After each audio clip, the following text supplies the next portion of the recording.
ॐ श्री परमात्मने नमः। अथ श्रीमद्भगवद्गीता अथ तृतीयोऽध्यायः।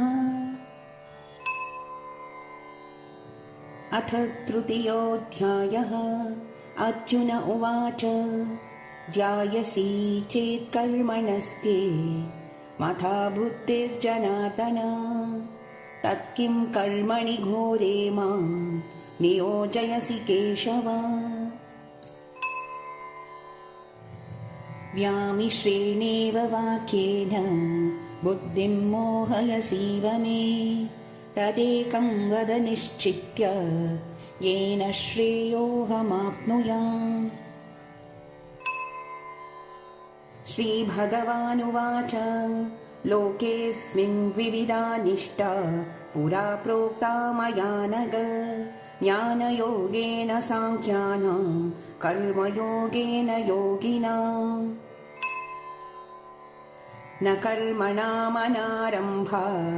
नैष्कर्म्यं पुरुषोऽश्नुते न च सन्न्यसनादेव सिद्धिं समधिगच्छति। न हि कश्चित् क्षणमपि जातु तिष्ठत्यकर्मकृत् कार्यते ह्यवशः कर्म सर्वप्रकृतिजैर्गुणैः। कर्मेन्द्रियाणि संयम्य य आस्ते मनसा स्मरन् इन्द्रियार्थान् विमूढात्मा मिथ्याचारः उच्यते। यस्त्विन्द्रियाणि मनसा नियम्यारभतेऽर्जुन कर्मेन्द्रियैः कर्मयोगम् असक्तः स विशिष्यते। नियतं कुरु कर्म त्वं कर्मध्यायो ह्यकर्मणः शरीरयात्रापि च ते न प्रसिद्ध्येद कर्मणः। यज्ञार्थात् कर्मणोऽन्यत्र लोकोऽयं कर्मबन्धनः तदर्थं कर्म कौन्तेय मुक्तसङ्गः समाचर।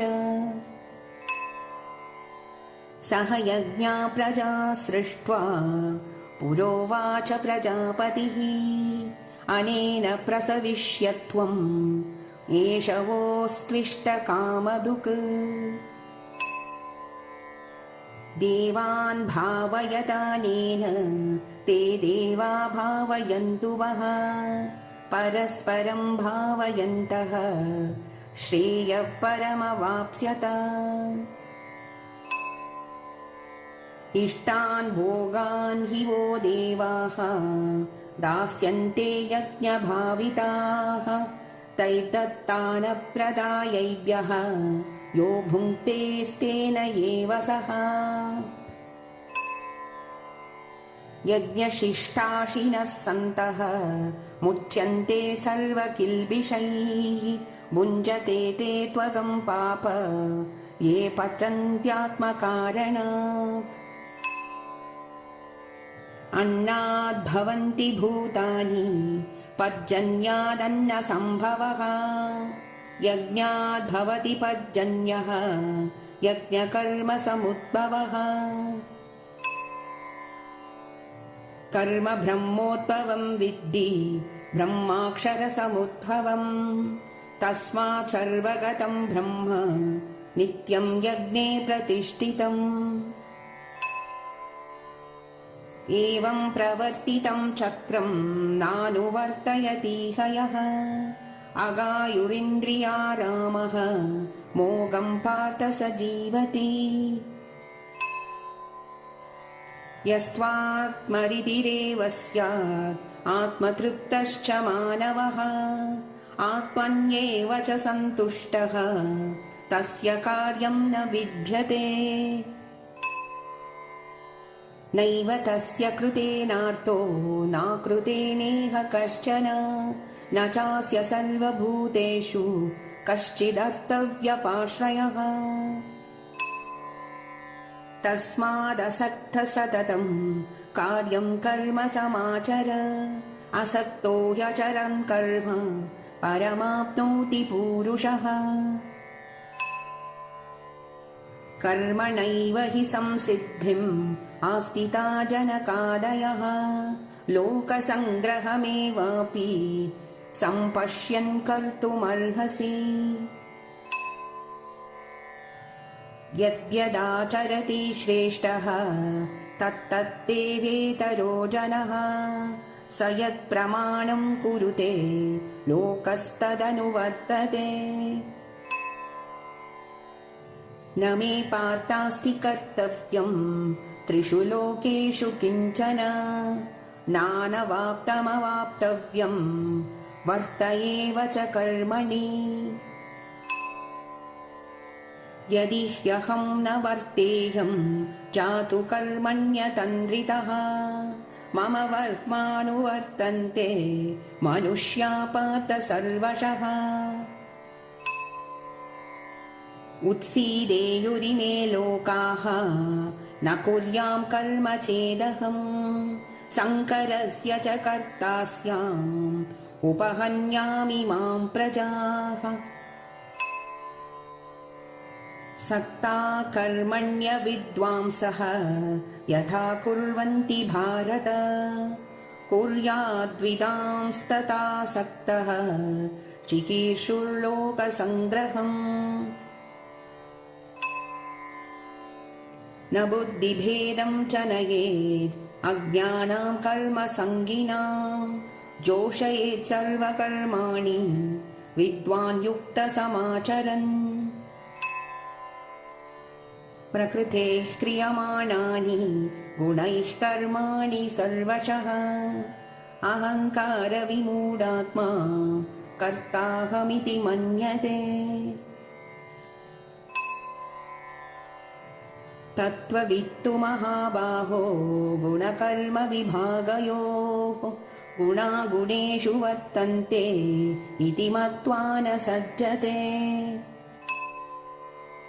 प्रकृतेर्गुणसम्मूढाः सज्जन्ते गुणकर्मसु तान् कृत्स्नविदो मन्दान् कृत्स्नविन्न विचालयेत् मयि सर्वाणि कर्माणि सन्न्यस्याध्यात्मचेतसा निराशीर्निर्ममो भूत्वा युध्यस्व विगतज्वरः ये मे मतमिदं नित्यम् अनुतिष्ठन्ति मानवाः श्रद्धावन्तो न सूयन्तः मुच्यन्ते तेऽपि कर्मभिः ये त्वेतदव्यसूयन्तः नानुतिष्ठन्ति मे मतम् सर्वज्ञानविमूढांस्तां विद्धि नष्टान चेतसः सदृशं चेष्टते स्वस्याः प्रकृतेर्ज्ञानवानपि प्रकृतिं याति भूतानि निग्रहः किं करिष्यति